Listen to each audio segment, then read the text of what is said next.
Mr. Rochester did, on a future occasion, explain it. It was one afternoon when he chanced to meet me and Adele in the grounds, and while she played with Pilot and her shuttlecock, he asked me to walk up and down a long beach avenue within sight of her. He then said that she was the daughter of a French opera dancer, Celine Varens, towards whom he had once cherished what he called a grand passion. This passion Celine had professed to return with even superior ardor. He thought himself her idol. Ugly as he was, he believed, as he said, that she preferred his taille d'athlete to the elegance of Apollo Belvedere. And Miss Eyre, so much was I flattered by this preference of this Gallic sylph for her British gnome, that I installed her in a hotel, gave her a complete establishment of servants, a carriage, cashmeres, diamonds, etc. In short, I began the process of ruining myself in the received style, like any other spoonie. I had not, it seems, the originality to chalk out a new road to shame and destruction, but trod the old track with stupid exactness not to deviate an inch from the beaten center. Dang. Yeah, he fell for the old okey doke. That's basically what he said. He fell for the okey doke. I always wonder. Okay. Anyways, okay. Happening to call one evening when Celine did not expect me, I found her out. But it was a warm night, and I was tired with strolling through Paris, so I sat down in her boudoir. Boudoir? Boudoir? Boudoir? Boudoir? Happy to breathe the air. I'm from Louisiana. I should speak better French than this. Like, this is a shame. Everybody took French in high school, and I did not. And I regret it. But no, don't. That's a lie. Okay, bro. I found her out, but it was a warm night, and I was tired, so I sat in her boudoir, happy to breathe the air consecrated so lately by her presence. No, I exaggerate. I never thought there was any consecrating virtue about her. It was rather a sort of pastel perfume she had left, a scent of musk and amber, I love amber, then an odor of sanctity.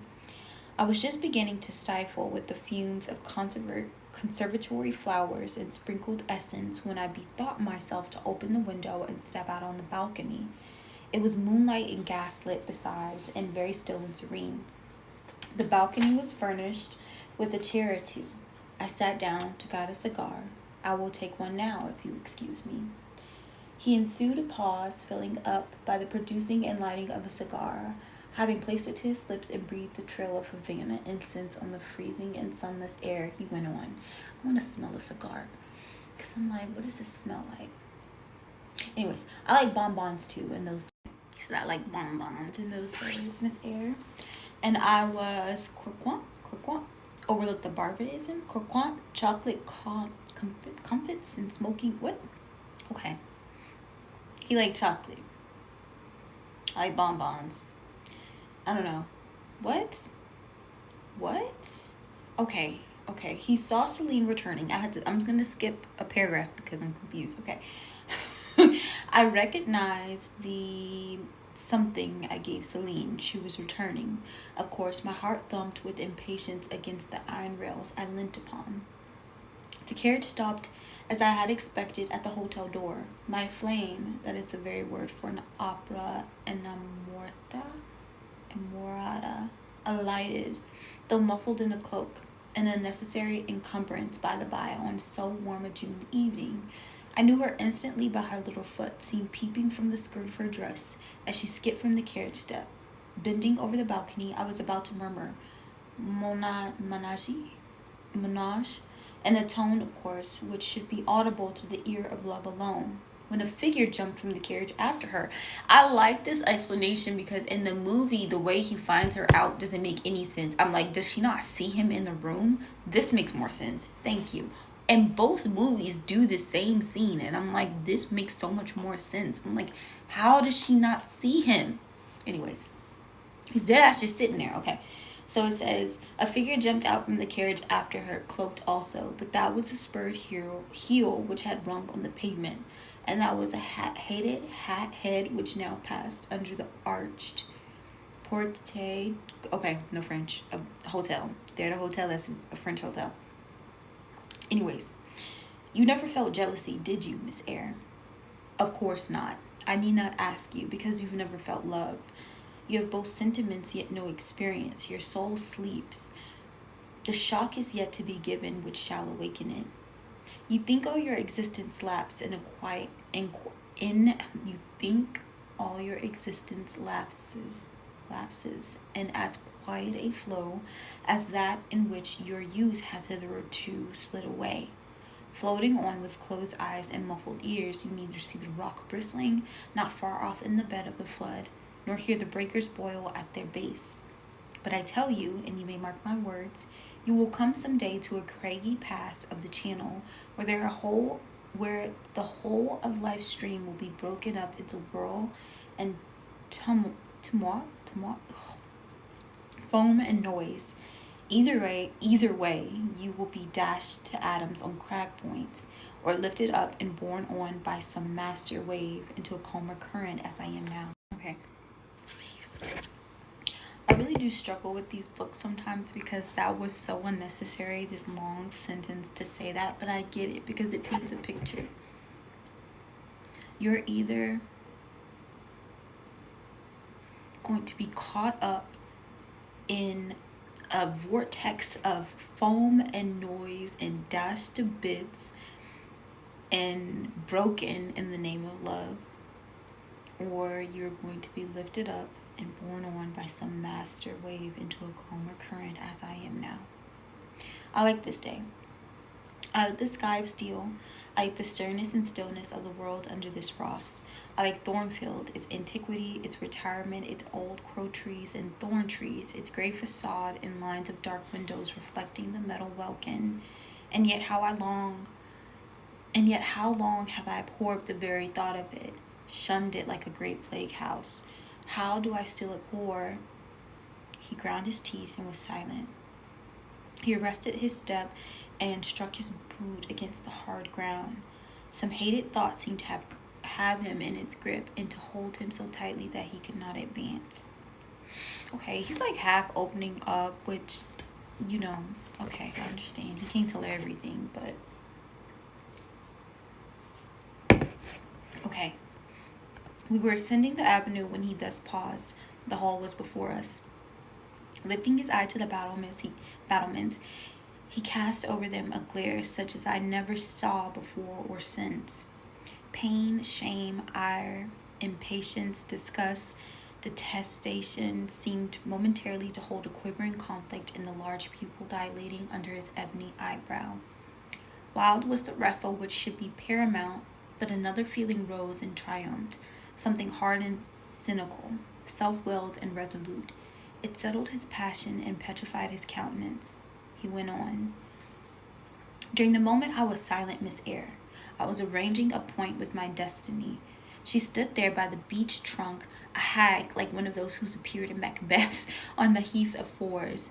You like Thornfield? She said, lifting her finger, and then she wrote in the air a memento which ran in lurid hieroglyphics all along the house front between the upper and lower row of windows. Like it if you can, like it if you dare. Okay. That was a weird interruption to the sentence, right? Like, she just started like, oh, you like Thornfield? And like, but he's talking about like, during the moment I was under, she stood there. Wait. During the moment I was silent, Miss Eyre, I was a break. I'm confused. Okay. Reread. Upon further review, I'm still confused. So I'm going to continue because maybe this will make more sense with more context. But anyway, she says, you like Thornfield, she said, lifting her finger, and then she wrote in the air a memento, which ran in lurid hieroglyphics all along the house front between the upper and lower row of windows. Like she's writing something with her hand. Like it if you can, like it if you dare. I will like it, said I. I dare like it. And he subjoined moodily, I will keep my word. I will break obstacles to happiness, to goodness. Yes, goodness. I wish to be a better man than I have been, than I am. As Job's Leviathan broke the spear, the dart and the... What is a Leviathan? I heard it was an alligator or a crocodile, but I'm just or a hippo. What is a Leviathan? I need to look that up. Anyways. Job has one. Anyways, as Job's Leviathan broke the spear, the dart and the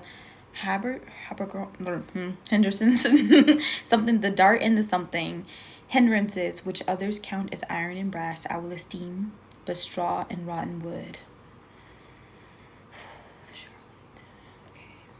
Adele here ran before him with her shuttlecock.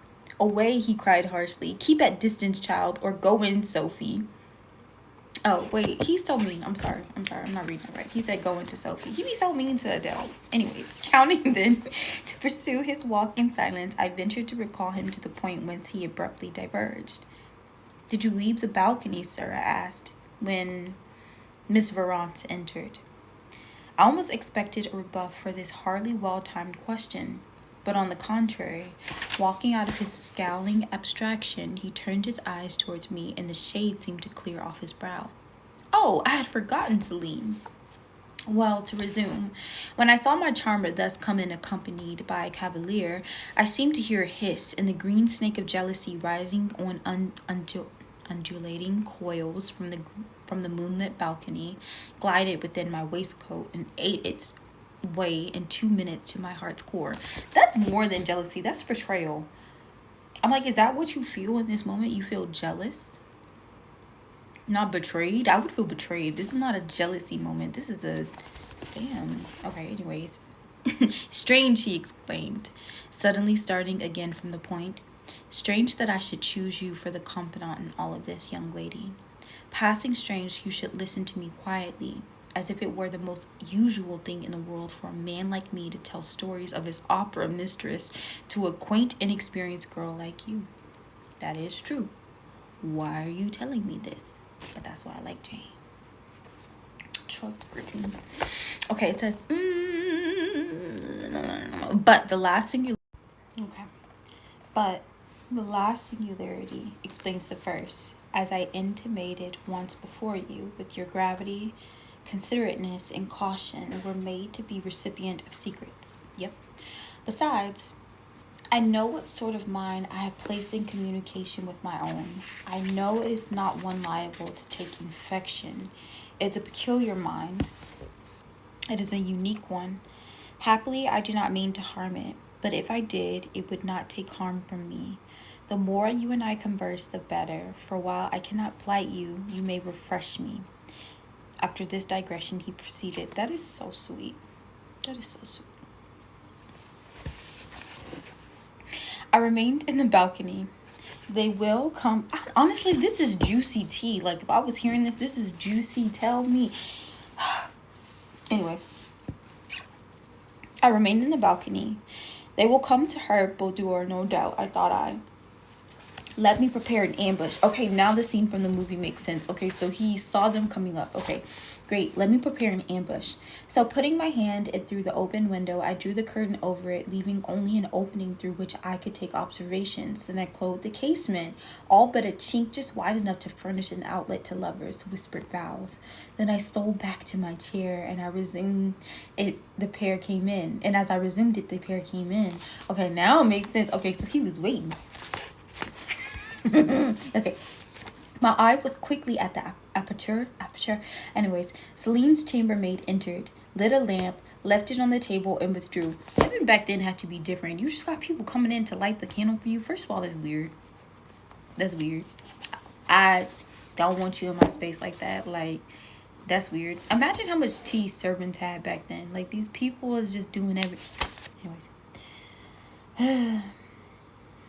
If I was a okay, Celine, please, I'm sorry. Celine's chambermaid came in, entered, lit a lamp. I'm gonna stay on topic. Left it on the table and withdrew. The couple were thus revealed to me clearly. Both removed their cloaks, and there was the Varane shining in satin and jewels. My gifts, of course, and there was her companion in an officer's uniform, and I knew him from a young rogue of Vicomte. Whatever, a brainless and vicious youth of hating because I despised him so absolutely. Oh, wow. Wait. A brainless and vicious youth whom I had sometimes met in society. I'm sorry. Okay, so he'd met him before and had never thought of hating because I despised him so absolutely. Oh, so he was like, this man is beneath me. Like, I don't even... I didn't even check for him. Okay, on recognizing him, the fang of the snake, jealousy, was instantly broken. Okay, so once he recognized him, the fang of the snake, jealousy, was instantly broken. Because at that same moment, my love for Celine sank under an extinguisher. He was like, if you could love this motherfucker, like, you clearly ain't. Wow. A woman who could betray me for such a rival was not worth contending for. That is so true. Wow. Oh, so is that to say that if he was a worthy contender, like if this was a worthy man, you would have fought for her? That's an interesting one. Because she cheating on you. A woman who could betray me for such a rival was not worth contending for. She deserved only scorn. Less, however, than I, who had been her dupe. Oh, dupe. They began to talk. Their conversation eased me completely, frivolous, mercenary, heartless, and senseless. It was rather calculated to weary than enrage a listener. Oh, it was rather calculated to weary rather than enrage a listener. Wow. That's an insult. Okay, a card of mine lay on the table. This being perceived brought my name under discussion.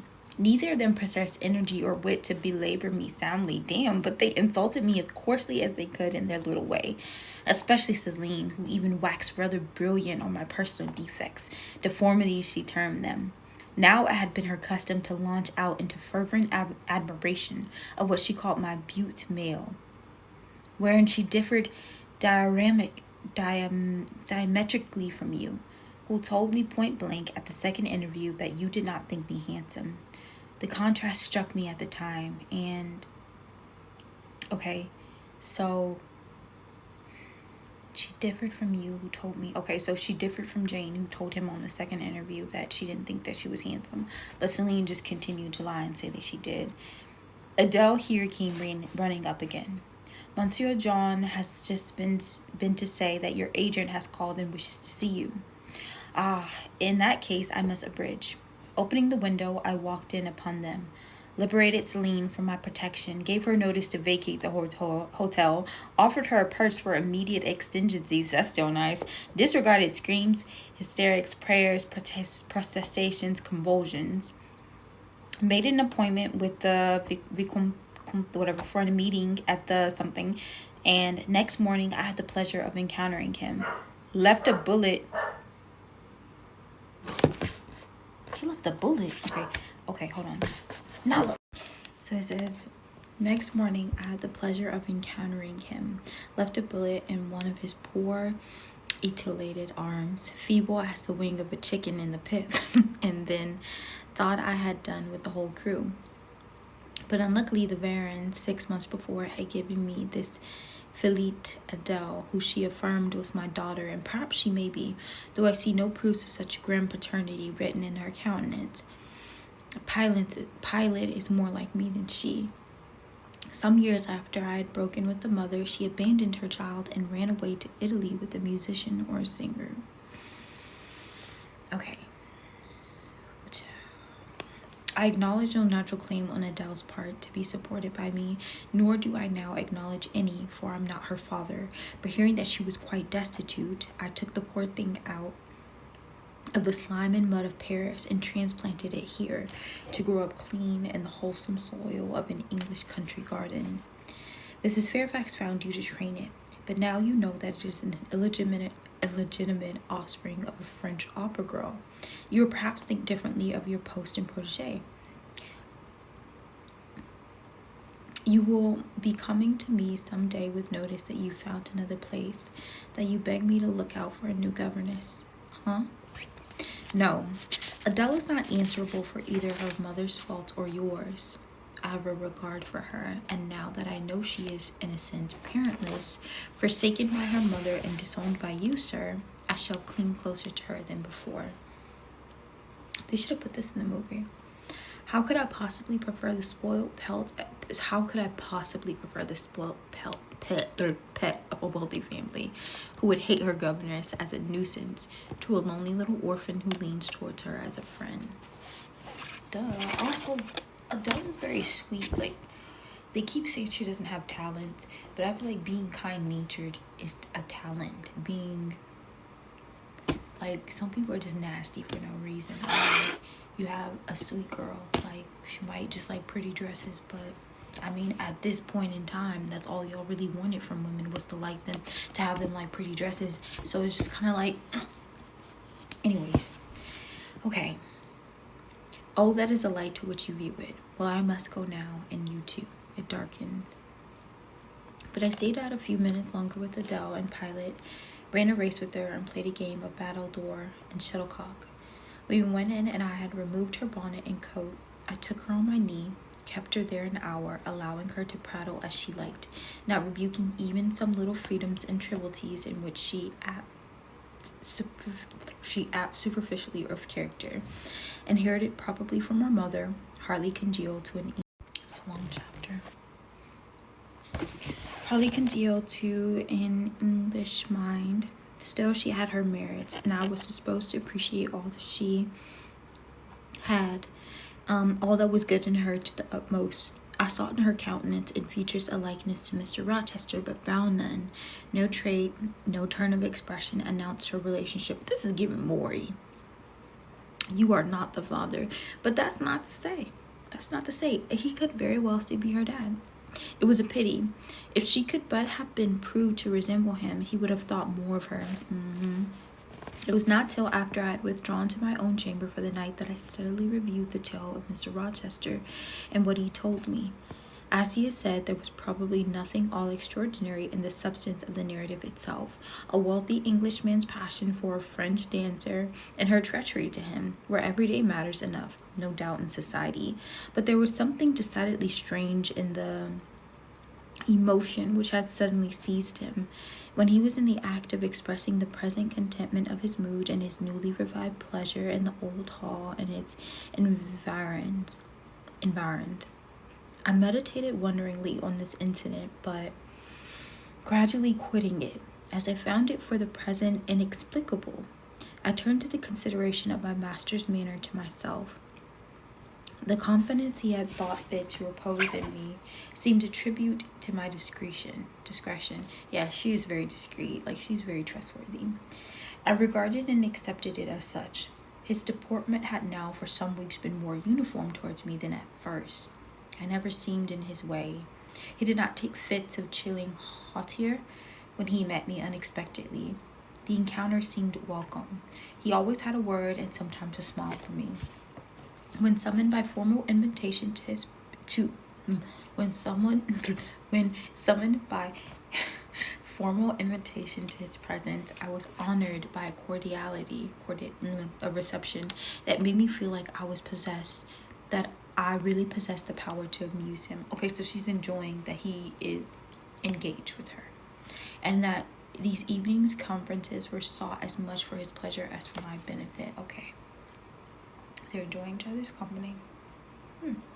I indeed talking comparatively little, but I heard him talk with relish. It was his nature to be communicative. He liked to open to a mind unacquainted with the world glimpses of the scenes and ways. She be talking to herself in parentheses. I'm trying to read it. Okay. And I had a clean delight in receiving the new ideas he offered and imagining the new pictures he portrayed, or followed him in thought through the new regions he disclosed, never startled or troubled by one anxious illusion. Okay. They connected. The ease of his manner freed me from painful restraint. The friendly frankness, as correct as cordial, with which he treated me drew me to him. I felt at times as if he were my relation rather than my master. Yet he was imperious sometimes still, but I didn't mind that. I saw it was his way. So happy, so gratified did I become with this new interest added to life that I ceased to pine after kindred. My thin crescent destiny seemed to enlarge. The blanks of existence were filled up. My bodily health improved. I gathered flesh and strength. When she came there, she was skin and bones. And she had somebody who just appreciated what she said. And it gave her life. And that's so sweet. And was Mr. Rochester now ugly in my eyes? No, reader. Gratitude and many associations, all pleasurable and genial, made his face the object I best liked to see. His presence in a room was more cheering than the brightest fire. Yet I had not forgotten his faults. Indeed, I could not, for he brought them frequently before me. He was proud, sardonic, harsh to inferiority of every description. In my secret soul, I knew that his great kindness to me was balanced by unjust severity to many others. Oh, he likes me and he hates everybody else. That's not my fault. He was moody too, unaccountably so. I more than once, when sent for to read to him, found him sitting in his library alone, with his head bent on folded arms, and when he looked up, a morose, almost a malignant scowl blackened his features. But I believe that his moodiness, his harshness, and his former faults of morality, I say former, for now he seemed to have corrected of them, had their source in some cruel cross of fate. I believed he was naturally a man of better tendencies, higher principles, and purer tastes than such as circumstances had developed, education instilled, or destiny encouraged. I thought there was an excellent materials in him, though for the present they hung together somewhat spoiled and tangled. I cannot deny that I grieved for his grief, whatever that was, and would have given much to assuage it.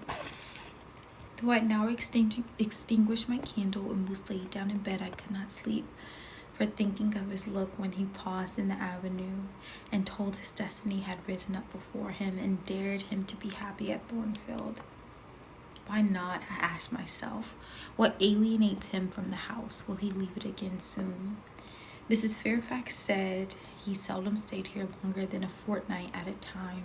And he never stayed there more than a few weeks. Fortnight at a time. And he has now been resident 8 weeks. 8 weeks. So he's been there like 2 months. So he normally be there 2 weeks, and he's been there 2 months because Jane's there. Okay. If he does go, the change will be doleful. Suppose he should be absent spring, summer, and autumn. How joyless sunshine and fine days will seem. I hardly know whether I had slept or not after this musing. At any rate, I started wide awake on hearing a vague murmur, peculiar and lugubrious, which sounded, I thought, just above me. I wish I had kept my candle burning. The night was near drearily dark. My spirits were depressed. I rose and sat up in bed listening. The sound was hushed. I tried again to sleep, but my heart would beat anxiously. My inward tranquility was broken. The clock far down in the hall struck 2. Just then, why is the clock striking in y'all sleep? Okay. Just then it seemed my chamber door was touched, as if fingers had swept the panels and groping in a way. Okay, so like along the dark gallery outside. I said, "Who is there?" Nothing answered. I was chilled with fear. All at once I remembered that it might be Pilot, who, when the kitchen door chanced to be left open, not unfrequently found his way up to the threshold of Mr. Rochester's chamber. I had seen him lying there myself in the mornings. The idea calmed me somewhat. I lay down. Silence composes the nerves, and as an unbroken hush now reigned again through the whole house, I began to feel the return of slumber. But it was not fated that I should sleep that night. A dream had scarcely approached my ear when it fled affrighted, scared by a Moreau freezing incident enough. There was a demonic laugh, low, suppressed, and deep uttered, as it seemed, at the very keyhole of my chamber door. The head of my bed was near the door, and I thought at first the goblin laughter stood at my bedside, or rather crouched by my pillow. But I rose, looked around, and could see nothing. Crazy lady. While as I still gazed, the natural sound was reiterated, and I knew it come from behind the panels. My first impulse was to rise and fasten the bolt. Yeah, my next again to cry out who was there. Something gurgled and moaned. Ere long, steps retreated up the gallery toward the 3rd-story staircase. A door had lately been made to shut in that staircase. I heard it open and close, and was still. Was that Grace Poole? And is she possessed by the devil, thought I? Impossible now to remain longer. Impossible longer to remain by myself. What you do? I went to Miss Fairfax. I hurried on my frock and a shawl. I withdrew the bolt and opened the door. No, I would have stayed there. I'm going to sleep. If you pretend it didn't happen, it ain't happened. I withdrew the bolt and opened the door with a trembling hand. There was a candle burning just outside, left on the matting in the gallery. I was surprised at the circumstance, but still more than was I amazed to perceive the air quite dim, as if filled with smoke. And while looking to the right hand and left to find whence these blue wreaths issued, I became further aware of the strong smell of burning. Something creaked. It was a door ajar, and that door was Mr. Rochester's, and the smoke rushed in a cloud from thence. I thought no more of Mrs. Fairfax. I thought no more of Grace Poole. The laugh, it was an instant. I was within the chamber. Tongues of flame darted round the bed. The curtains were on fire. In the midst of blaze and vapor, Mr. Rochester lay stretched, motionless, in deep sleep. I don't think people could sleep deeply. Wake, wake, I cried. I shook him, but he only murmured and turned. I don't understand how the smoke had stupefied him. Not a moment could be lost. The very sheets were kindling. I rushed out to this basin and eyre, for fortunately one was wide and the other deep, and both were filled with water. I heaved them, deluged the bed and its occupant, flew back to my own room, brought my own water jug, baptized the couch afresh, and by God's aid succeeded in extinguishing the flames which were devouring it. The hiss of the quenched element, the breakage of a pitcher which I had flung from my hand when I emptied it, and above all the splash of the shower bath I had liberally bestowed Mr. Rochester at last. Though it was now dark, I knew he was awake, because I heard him fulminating strange anathemas at finding himself lying in a pool of water. "Is there a flood?" he cried. "No, sir," I answered, "but there has been a fire. Get up, do you? You are drenched now. I will fetch you a candle." "In the name of all the elves of Christendom, is that Jane Eyre?" he demanded. "What have you done with me, you sorceress? Who in the room besides you? Have you plotted to drown me?" "I will fetch you a candle, sir, and in heaven's name get up. Somebody has plotted something. You cannot too soon find out who and what it is." "There, I am up now. But at your peril, you fetch a candle yet. Wait 2 minutes till I get on some dry garments, if they're dry and be. Yet here's my dressing gown." It's just funny to me because... Anyways, okay. I did run.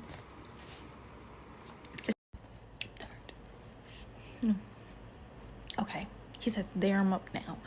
But at your peril, you fetch a candle yet. Wait 2 minutes till I get some dry clothes on." Okay, anyways. Okay, he said, "Now run."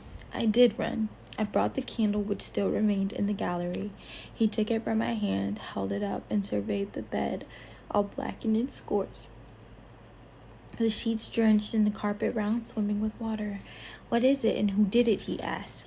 I briefly related to him what had transpired, the strange laugh I had heard in the gallery, the steps ascending to the 3rd story, the smoke, the smell of fire which had conducted me to his room, in what state I had found the matters there, and how I deluged him with all the water I could lay my hands on. He listened very gravely. His face, as I went on, expressed more concern than astonishment. He did not immediately speak when I had concluded. "Should I call Miss Fairfax?" I asked. "Mrs. Fairfax? No, what the deuce would you call her for? What can she do? Let her sleep unmolested." "Then I will fetch Leah and wake John and his wife." "Not at all. Just be still. You have a shawl on. If you are not warm enough, you may take my cloak yonder. Wrap it around you and sit in the armchair there. I will put it on. Now place your feet on the stool to keep them out of the wet. I'm going to leave you a few minutes. I shall take the candle. Remain where you are till I return. Be as still as a mouse. I must pay a visit to the 3rd story. Don't move, remember, or call at anyone." He went. I watched the light withdraw. He passed up the gallery very softly, unclosed the staircase door with as little noise as possible, and shut it behind him, and the last ray vanished. I was left in total darkness. I listened for some noise, but heard nothing. A very long time elapsed. I grew weary. It was cold, in spite of the cloak. And then I did not see the use of staying, and I was not to rouse the house. I was on the point of risking Mr. Rochester's displeasure by disobeying his orders when the light once more gleamed dimly on the gallery wall, and I heard his unshod feet treading the matting. I hope it is he, thought I, and not something worse. He re-entered, pale and very gloomy. I have found it all out, he said, setting his candle down on the washstand. It is as I thought. How, sir? He made no reply, but stood with his arms folded, looking on the ground. At the end of a few minutes, he inquired with a rather peculiar tone, I forgot whether you said you saw anything when you opened the chamber door. That one's got burnt alive. Anyways, he said, No, sir, I only saw the candlestick on the ground. But you heard an odd laugh. You've heard that laugh before, I should think, or something like it. Yes, sir, there's a woman who sews here called Grace Poole. She laughs in that way. She's a singular person. Just so. Grace Poole, you've guessed it. She is, as you say, singular. Very. Well, I shall reflect on the subject. Meantime, I am glad that you are the only person, besides myself, acquainted with the precise details of tonight's incident. You are no talking fool. Say nothing about it. I will account for this state of affairs, pointing to the bed. And now return to your own room. I shall do very well on the sofa in the library for the rest of the night. It is nearly 4. In 2 hours the servants will be up. Good night, then, sir, I said, departing. He seemed surprised, very inconsistently so, as he just told me to go. What? He exclaimed. Are you quitting me already, and in that way? You said I might go, sir. But not without taking leave, not without a word or two of acknowledgement and goodwill, not, in short, in that brief, dry fashion. Why, you saved my life, snatched me up from a horrible and excruciating death, and you walked past me as if we were mutual strangers. At least shake hands. I mean, you did tell me to leave. He held out his hand. I gave him mine. He took it first in one, then in both of his own. You've saved my life. I have a pleasure in owing you so immensible a debt. I cannot say more. Nothing else that has been would have been tolerable to me in the character of creditor for such an obligation, but you, it is different. I feel your benefits. No burden, Jane. He paused, gazed at me. Words almost visible trembled on his lips, but his voice was checked. Good night again, sir. There is no debt, benefit, burden, obligation in the case. I knew, he continued, you would do me good in some way, at some time. I saw in your eyes when I first beheld you, their expression and smile did not... Again he stopped. It did not... He proceeded hastily, strike delight to my very inmost heart so far for nothing.